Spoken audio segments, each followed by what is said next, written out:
Welcome to your last video in Chessckers 101. We'll be discussing a few very quick, very important rules and clarifications. To start off with, chess pieces can move 2 spaces forwards for their first move. Sorry, chess pawns can. The normal pieces cannot, of course, unless they could just move farther on their own. I mean, a rook could move 2 spaces for its first move. There's just nothing very special about that. Likewise, checker pieces can as well. Now, these guys up front, they cannot. These kings, they cannot. However, this back rank of pawns is able to move, not capture, just move 2 squares on their first turn. And just like I've said before, pieces cannot move through each other on checkers or capture. And so this is illegal. However, let's say this king moved here and chess just did something. This pawn can move 2, forming a stack. If this piece was not here, let's say moved and chess did something like that, it can move like that, just to move. This can happen with any pawn on the back rank. If a chess king.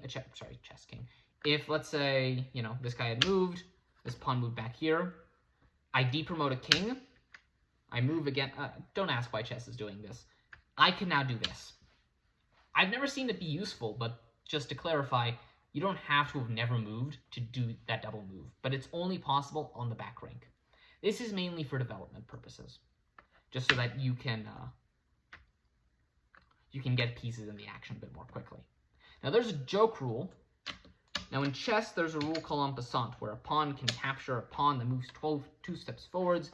In Chessckers, there's a joke rule. It's called di passaggio. It means the same thing as en passant. It's just in Italian. The way it works is, let's say this pawn here moves like this. Well, it would have been here had it not moved too. This pawn goes here and eats the pawn. To clarify, this move has never been played. However, it is technically in the Chessckers rules. It's a joke rule. I'm curious to see if it ever actually happens. There's your di passaggio. And if you are who you are, you know exactly why this rule exists. Other than that, this is just your reminder that checkers pieces cannot move through each other, meaning that a stack like this cannot move like that. Well, it's too short. It cannot move like that. And even if there's like a pawn here, it cannot capture like that, right?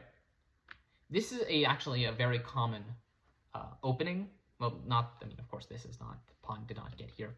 But, moving the pawn like this and getting some other pieces on chess's side is very common. But a very common trap I like to play is this sort of situation. I am baiting chess to eat this. You know why? Let's say chess eats this piece. I can now do a very fun jump. My piece was blocking me from doing it before, but now I can jump over here off the board, over here off the board, and then over here off the board, and now I've just gotten the king. Game's already over. If you know your chess, this is a very equivalent move to something like the scholar's mate. Additionally, let's talk about some other tips and tricks. Firstly, as chess, your opponent's mobility comes from you. When you give them jumps, you're killing yourself. They can't chain capture without your pieces first. A checker stack, something like this, can't just move like this and then capture your king in one move. That's not legal.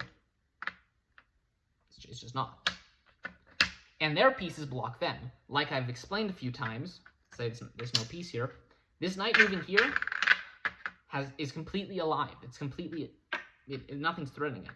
One of the scariest things for checkers is if a queen gets here. Why? Well, because there's not a lot of ways for you to stop this queen, especially if this piece is already moved out. Let's say he's like here.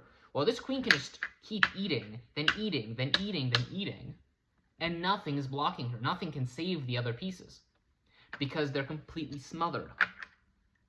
But it's not just checkers that has to worry about being smothered. So does chess. One of the most common ways to get a mate as checkers, when I say a mate, again, there's no check in this game, but a attack on the king that cannot be stopped is having the king sit in his starting position where he cannot move at all. For example, let's say I get a stack like this. Well, actually, the more common thing, something like this.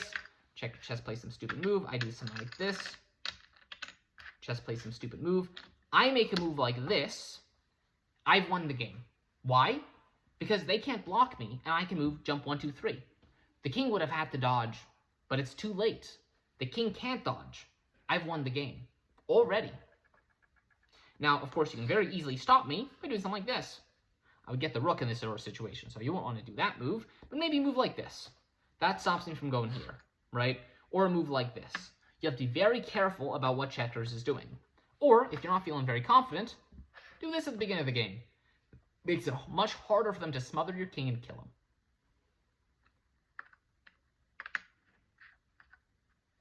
And the last piece of information I want to tell you is how the game generally goes and how you generally want to play it.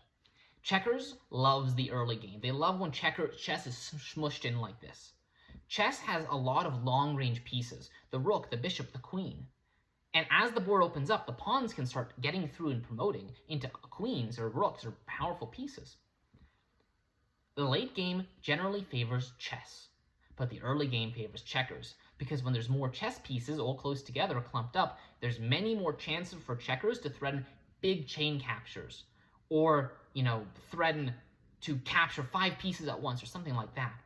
Checkers wants to keep chess all smushed at their starting position, and they want to get a bunch of stacks or a big stack or something out to really hamper chess's ability to develop. As checkers, you want to kill the king before chess can get out, or you want to make it so that chess has to lose so much material, keeping you from taking their king early game, that their late game is too weak to oppose you. As chess, you want to get out, and you want to knock checkers pieces out. Chess wants early game trades. Checkers generally doesn't, right? So trading like a bishop for like a checkers king is not a great trade, but early game it might be necessary, right? Sometimes as chess, you just need to make these trades. And always remember, as chess, one of your biggest strengths is forced captures. That is the easiest way to force checkers to put their pieces in bad situations, to force them to make trades they don't want to. If checkers is being too aggressive, you can punish them. And as checkers, you have to find the fine line between being aggressive enough to stop chess from escaping, but not being so aggressive that you get punished. There's a whole mess of strategy here. Not all of it's been discovered yet, right? That's one of the wonders of playing a game like this. With this much depth and this unique, you can actively discover the strategy of the game instead of following, 2,000 openings like in chess. There's probably 4 openings in Chessckers, and those are just because those are what are commonly played by me and my friends. Well, I hope to play you sometime, and I hope this video series was educational and helpful to you. Thank you for watching.